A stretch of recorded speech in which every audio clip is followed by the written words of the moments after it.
اب یہ عبادت کیا ہے؟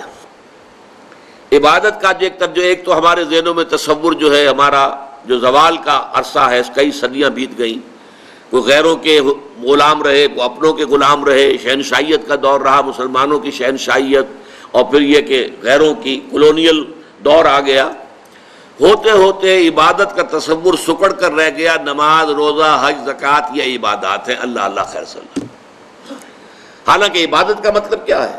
عبد سے بنا ہے، غلام جو ہمہ تن مطیع ہوتا ہے اپنے آقا کا، ہمہ تن، ہمہ وقت، ہر وقت اسے حکم ماننا ہے۔ وہ امپلائی ریلیشن شپ نہیں ہوتا کہ 8 گھنٹے کی ڈیوٹی ہے صاحب، اس کے بعد میں جا رہا ہوں، السلام علیکم، میرا کام ختم ہو گیا، نہیں۔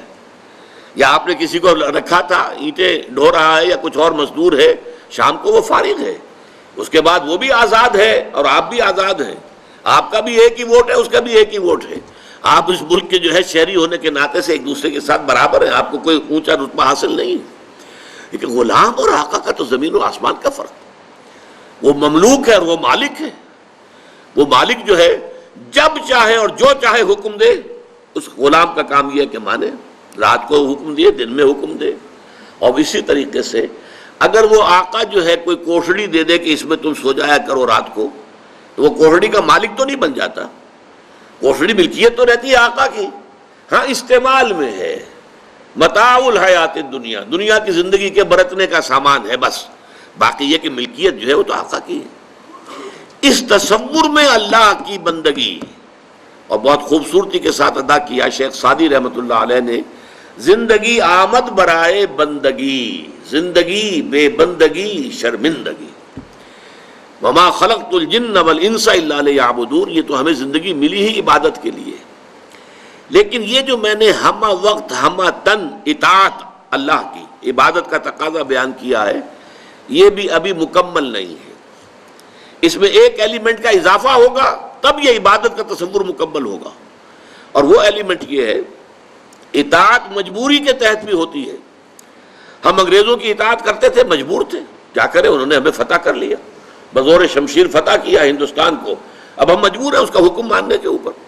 تو جبری جو اطاعت ہے وہ عبادت نہیں کہلائے گی، عبادت کے لیے ہوگی کہ وہ اطاعت محبت کے جذبے سے سرشار ہو کر کی جا رہی ہے، اللہ کی محبت کے جذبے سے سرشار ہو کر ہمہ تن، ہمہ وقت، ہمہ وجوہ اطاعت۔ اب یہ دونوں چیزیں جو ہیں عبادت کے دو جز ہو گئے، ایک جز اطاعت کلی، ہمہ وقت، ہمہ تن، ہمہ وجوہ، اور ایک محبت، اور محبت بھی شدید ترین، والذین آمنوا اشد حبا للہ، جو لوگ کہ ایمان والے ہیں حقیقت میں ان کی تو شدید ترین محبت اللہ سے ہوتی ہے۔ ان دونوں میں کیا رشتہ ہے، کیا تعلق ہے، کیا ریشیو پروپورشن ہے، اس کی خوبصورت ترین مثال یہ ہے کہ ایک ہمارا جسم ہے، یہ نظر آ رہا ہے، 2.5 من کا یہ جثہ ہے، یہ سب کچھ جو ہے سامنے ہے، ظاہر ہے، لیکن ایک اس کی جان ہے، وہ نظر نہیں آتی۔ اس جسم میں وہ جان نہ ہو تو یہ جسم گل جائے گا، سڑ جائے گا، جلد از جلد اس کو قبر میں اتارنا ضروری ہو جائے گا۔ وہ جان نظر آنے والی شے نہیں ہے، لیکن اس جسم کا سارا وجود اس جان کے اوپر منحصر ہے۔ وہ جان ہے تو یہ سب کچھ ہے، اور جان نکل گئی تو یہ کیا ہے؟ وہ تو پھر ایک عناصر ہے جو منتشر ہو جائیں گے، تھوڑا وقت لگے گا، اس کے بعد سب کے سب تحلیل ہو کر ختم ہو جائیں گے، یا جو حشرات الارض آ کر کھا پی جائیں گے اس کو۔ اسی طریقے سے سمجھ لیجئے کہ عبادت کا جو جسد ظاہری ہے وہ ہے اطاعت۔ اطاعت جب انسان کرتا ہے تو نظر آ جاتا ہے۔ آپ نے اللہ تعالیٰ کے حکم کے مطابق نماز پڑھی، نظر آ گیا آپ نے نماز پڑھی ہے۔ آپ نے اللہ تعالیٰ کے حکم کے مطابق روزہ رکھا ہے، سب کو معلوم ہو گیا کہ انہوں نے روزہ رکھا ہے۔ اطاعت نظر آتی ہے، لیکن اس محبت کا معاملہ کیا ہے وہ نظر نہیں آتی، وہ اندر کی شے ہے۔